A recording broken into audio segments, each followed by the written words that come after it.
You have chosen answer C, that the force being applied in the upper situation, force 1, is half of the force being applied in the lower situation, force 2.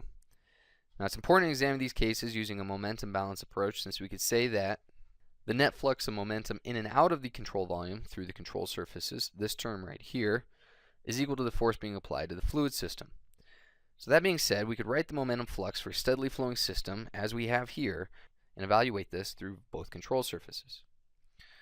So I've written it for both control surfaces, control surface 1 and 2. We'll designate the entrance as 1 and the exit as 2. So you'll notice right away that the entrance for both of these jets is the same, but the exit is what's different. So we have a negative momentum term for the fluid entering the control volume. If we look at control surface 1, our velocity, and it's important to designate a coordinate system, so I'll designate positive x to the right and positive y in the upwards direction. So for this entrance term, we have a positive velocity u in the x direction, and it is entering our control surface. So again, important to pick a control volume. So I've designated my control volumes with some highlighted yellow boxes here. And you can see that for the entrance, we have a jet crossing the control surface that is 180 degrees different from the normal to that surface. So that gives us a negative velocity term. And then our area is constant, or there's no change in our velocity with area. So we'll just have a 1.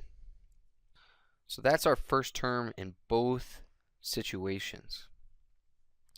Now in case 1, up top, there's no x direction of the velocity for the fluid leaving. So I would just have 0 be our control surface 2.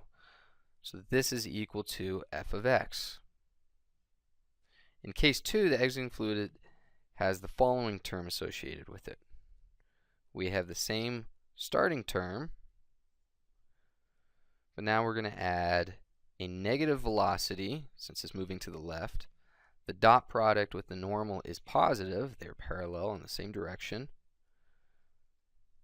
In our area, which we'll say is the same. So you can see right away now that the force in case 2 is twice that of case 1. Thus, answer C is correct. So it's always important to make sure you use your proper signs when setting up your momentum balances. This is based on both the direction of the coordinate system as well as the dot products with the normal to the control surfaces.